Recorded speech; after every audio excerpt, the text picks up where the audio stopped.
This is the J Pitt Show.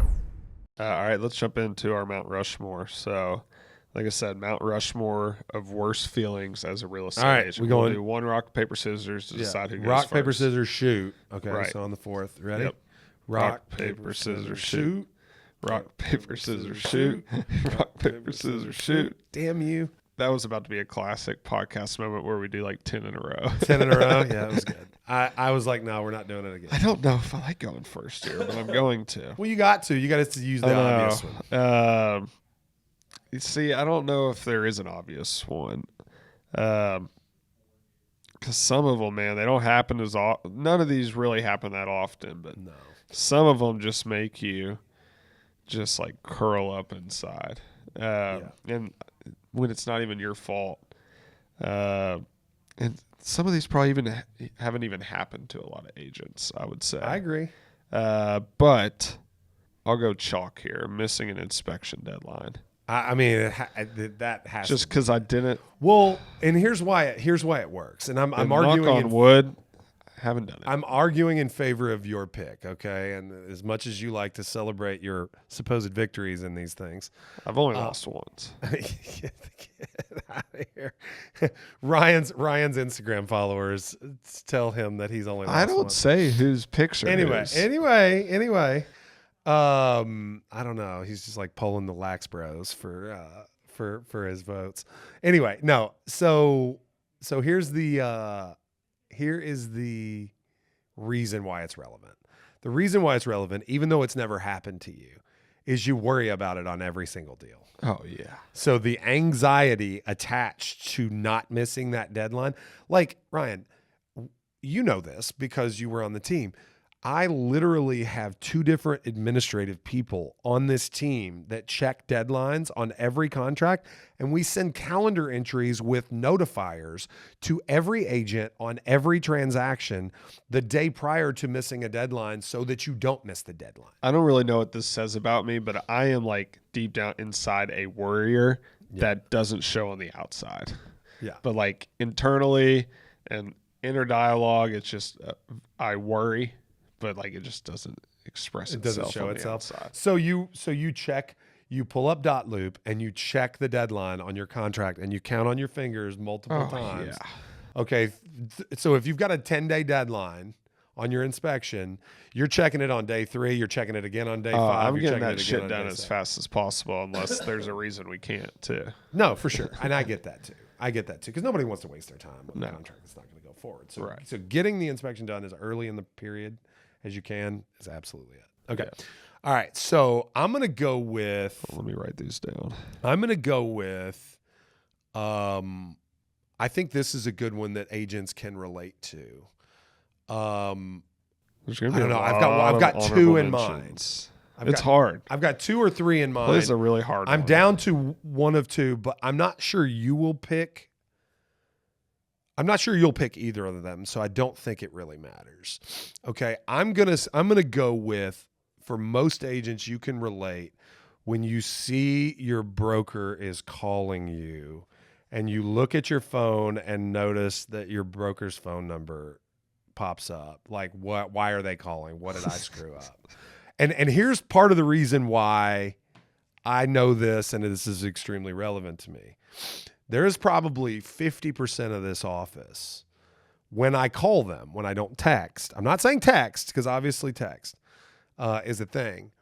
You'll know immediately why I'm reaching out. But there's that moment when you pick up your phone and see that I'm calling, and you're like, "Oh shit, what did I do?" And how I know this is that when they answer the phone, they go, "What'd I do wrong?" Like literally half of the company, because I don't talk to people every day. If I need something that's not very important, I text. Yeah. Or if it's something that can be easily explained in a text. So if I'm calling you, it's usually different, and they know it, and they're really worried. So sometimes I have fun with it, but I think seeing your broker's number come up on the phone. Getting a phone call from the broker when you usually get text. So do I get to go twice now? You get to go twice. I get to go twice now. I'm going to say getting home after a long day of showings and reaching into your pocket and finding an extra set of keys that you didn't know were there. That was going to be probably my next. Like, we had a guy, I'm sure I've told you this before. We had a guy that worked here a while back, funny dude, young guy, lived off South Dixie Highway, like kind of near the Snyder. And he had been showing in LaGrange at 8 o'clock at night. And he gets home at 9 o'clock and finds the keys. At least he knew which house. I think mine is very clearly not knowing which house. Yeah. Okay, that's my answer. But he at least knew that it was from LaGrange, but he's at South Dixie Highway. So he calls the agent. It's 9 o'clock at night, and they had an 8 a.m. showing the next morning. So he couldn't even wait and take him back the next day. He had to get in his car at 9 o'clock and drive back to LaGrange and then back home. Yeah. That's So a tough probably one. like an hour one way. I have one I'm not going to pick that's kind of an honorable mention. Okay. There. You going to give that now or are you going to? No, we'll just wait till after. Okay, and all right, go ahead. Talk through some of these. All right, I'm going to go. When you see an agent from the other side of the deal is calling you a few days after a deal closed. Okay. I think I was going to go something similar there, but I was going to say when a client, like you wake up on a Sunday morning. It could be that too. And it's like been pouring down rain and your client's calling you at 8 a.m. on a Sunday morning. It's been pouring down rain all night. Good chance that basement flooded. But no, I get you. And I'll give you both because I think just getting a call from somebody involved in the deal a few days a few days after closing. Yeah. A few days after closing. All right. So I'm gonna go you get a certified letter at the office addressed to you from an attorney's office. That is, and as a broker, I get plenty of these because I also get copied on the ones that get sent to the agent. But I'm going to say certified letter from an attorney that you have to sign for at the office from a real estate attorney's office. And usually it's a litigator, not a. We should clarify, it's a litigation attorney, not a closing attorney. Yeah, that's a good one. All right, so is that 3 for me? That's 3 for you. Okay, so I got one more. So I'm going on 3 now. I'm going to go having to use the restroom while at a house that has the water off. And this happens to me way too often because I do a lot of new constructions. I'll go check on them, try to go check on my signs. How's everything look? Yeah. And it's really bad when you got to go number 2. And and it's happened to me. No TP? Oh, I keep some in the car. Oh, no. I mean, no, he doesn't. you got to be prepared. The realtor tackle box. Yeah. He's got the And, TP in the realtor tackle box. It is just such a bad feeling. Oh, Lord. Such a bad feeling. I mean, I can't say that's ever happened to me. That. Well, and here's something similar along the lines there. A new construction home right out of college, did a couple houses with my dad. And I walked in the house. It took about a month or so to sell. And I walked in the house for the first time in a couple weeks. Walked in the bathroom. It was just this whiff hit me. Ooh. The water was off, as it is normally at new construction. Somebody Somebody had taken a deuce in there and left it for God knows how long. And no air conditioning in the house, probably. Well, the air conditioning was on. Okay. But and I had to get a 5-gallon bucket of water and flush it and clean the toilet. Goodness. Just awful. And you had to do this? Yeah, it's my house. Dude, that's hilarious.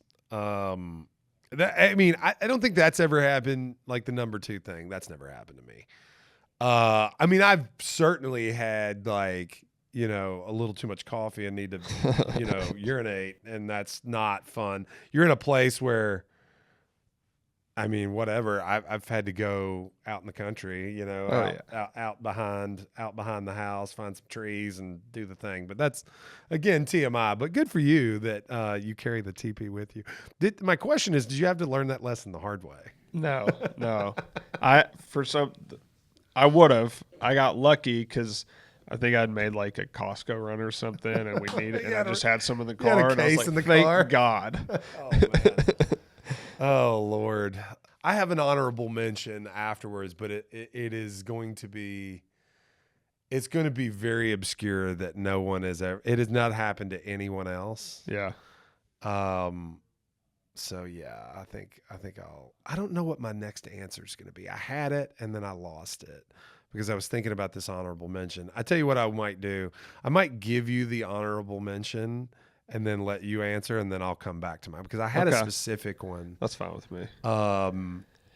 So I don't think you're going to take the one I think I'm going to take. Well, you're going to get to go first anyway. So, I mean, I'm telling you, the honorable mention has not happened to you. I might be the only Let's say person. the honorable mentions for after. Come on. Well, but I can't remember what my next one was. Well, I'll just go ahead and go then. Okay, you go ahead and go, and I'll be thinking. All right. So let me look at the board. I wrote some of these down. And there's two I'm kind of in between. But one of them is like, you can't do anything about it. The other is not your fault, but really sucks. And that's the one I'm going to go with. A client's pet is let out of their house at a showing. Oh, yeah. Or like it could be you're listing or you're showing a house and a pet gets out that's not supposed to. Yeah. It's happened to me on a listing. It's happened to me before. Pretty bad feeling. It happened to me when I was okay. So I had a client that was a dear friend, and I was selling their house in Germantown. And I may have told this story on the podcast before. We got, did the whole spiel about how, we need to try and accommodate all showings, like even if they're short notice. And they had a dog, and it was like, they were like, well, we got to let the dog out. And but we don't work very far away. And I'm like, yeah, cool. I'll do what I can to help. And so like we got a short notice showing request, and I literally could not, they called me and they were like, can we accept this? We can't get there. Can you help? And I'm like, it's in like 30 minutes. And like, I'm like, is the house ready? They're like, yeah. And I said, we just need you to get the dog. And I said, okay. When I literally got there, I could not get there any faster. I got there the same time as the buyer. And I just shook the agent's hand, introduced myself. Hey guys, I'm just getting the dog. Give me a second. I'll even open it up for you. I opened up the house. I go in to get the dog. And as I'm getting the dog, I'm just going to take him for a walk. And the agent starts asking me questions, and the dog's kind of being a little unruly. So I just kind of opened the back door and let him into the fenced backyard. What I didn't know, it's a Weimaraner, number one. Big, tall, athletic, healthy Weimaraner. They're also incredibly smart, which I did not really know that, and it doesn't really matter. But he nosed the gate, the chain link, like the latch. He nosed it open and got out. And I don't know if you've ever seen a Weimaraner run. They're like a close second to a greyhound. Wow. How fast these damn things are. And he takes off running down Ash Street in Germantown, and I am literally sprinting after him, like dying. I was much younger. Did you ever catch him? He decided to be caught. That's the only reason I caught him. He chilled. And he sat, and I didn't even have a leash. I had to hold by the collar and walk him slowly back. And then finally got a leash and put him, because I was like, oh, shit. And I took off running out of the house. Because I'm like literally watching out the front window, him sprint by while I'm trying to answer the question. Anyway, the client, they bought the house. They bought the house. The dog was safe. We were all good. Had a good story to tell next time we had beers. So, good one. All right. So I remembered my next one. So yeah, I think letting a client's pet out by accident is either you doing it or a client or a showing doing it, and you kind of get blamed for it. So I'm gonna go with not being able to get a lockbox open while your client is standing right behind you. Yes. You show up, you're at the front door, you can't get the lockbox open. You just look like the most incompetent fool that has ever existed. They took time out of their day. They drove over to this house that they want to see. There may be interest from multiple parties. Time is of the essence. Like, we got to get this thing done. And you can't even get them in the house. Yeah. And you try to make up a lie probably about like the technology or something not working or some update or the agent didn't key in the showing the right way. I hope you don't do that. I hope you just wear it on the chin because it's you. Yeah. You did it. You should have been there early. You should have got the thing open. Should have updated your e-key before you got to the front door. But yeah, standing there. It's not always your fault. It's most of the time, I think, your fault. It's user error. Well, I had one. Now, I here's remember another a couple months ago. I Timed got there, access? open the lock. It was a normal lockbox. Open it. Key's not working to any of the doors. Well, that's And I that's called fair. them, and they're like, "Oh yeah, we forgot to put a new key." Well, that's on them. That's on them. But like not being able to open the lockbox Yeah. usually. I will say it's probably a similar feeling. So yeah, keys not working, just not being able to get in the house while your client's standing there right there looking at you. That's probably the most anxious moment we have as a realtor. Oh yeah, So That's bad. bad. That's bad feelings all the way around by definition. for sure. Okay, so you gonna go with your honorable mention? Yeah, I'll go. I have some here. We can talk about a couple of them. Showing up to a listing to show it, and the listing agent texts you and says they accepted an offer while you're walking in. Oh, that's terrible. And then I thought I was going to pick this one. I didn't, but like not being able to get a sign in the yard because the ground's too hard or That's a pain frozen. my Like- brother tore his Achilles doing that. Yeah, Like that would now definitely his be on Achilles was partially torn from playing basketball before that, but he was trying to drive a sign in and he stepped on it, not thinking about it, and literally tore his Achilles. Yeah. A client locks himself out of their house. This one's happened to me and doesn't have another key, but you can't go help them. You're Yeah. out of town or I had or something. one I was gonna say that I feel like is similar. Like a client has moved out of town and there's like a big storm and you have this Yep. vacant listing, or you can't remember, like, is the heat on and it's like freezing cold and you're like, are the pipes going to freeze? Like those kind of feelings, especially when you can't do anything about it. And like, you don't want to get, like, it's freezing. There's snow on the ground. Like, you don't want to get out No. and go check a vacant listing and it's not your house and the heat is not your responsibility, but like, you just know that the listing could be seriously damaged. It's going to make it harder to sell. You do like your clients. You don't want to see bad things happen to them. But it's like, I'm damned if I do, damned if I don't. Like, I don't want to have to go do this, but I also don't want to sit here and wonder. Yeah. So that was one I thought about. What others? Client doesn't show up to a showing that you've already driven to. Low appraisal. Okay, so here's what I was going to do. I was going to say this. I'm pretty sure. Well, I'm not the only one. I can tell you the specifics. It's very gross. Okay. It's very, very gross. There's plenty of stories I could tell that are gross, but this one, I went to a bank foreclosure listing that I took back in the day, and for whatever reason, it just did not occur to me to go to the basement the first couple times I went, and the house just smelled. And a lot of bank foreclosures smell, but it kept getting worse each subsequent time I was there. And I went to the basement and I found a decaying carcass. It was an animal carcass. I won't be any more specific than that. In the basement, but like, this is kind of like, and I had to get, I mean, it was like we were starting to show it at that point. So it required a shovel to get off of the ground. It somehow stuck. So there was scraping involved.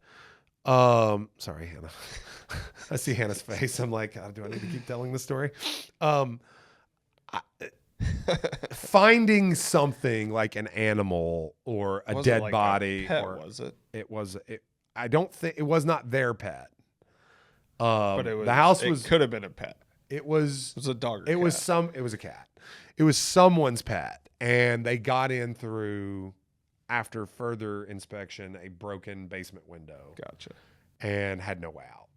And unfortunate. But finding anything, like finding an angry dog in a listing, where we've had agents get bit before, finding,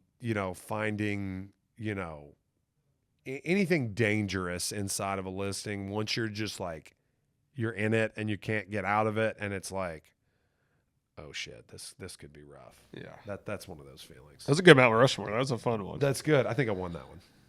Just so you know. I think maybe. I think you think I won it also, but that's okay. We won't make. I you think say they're it. both just like I think I came good.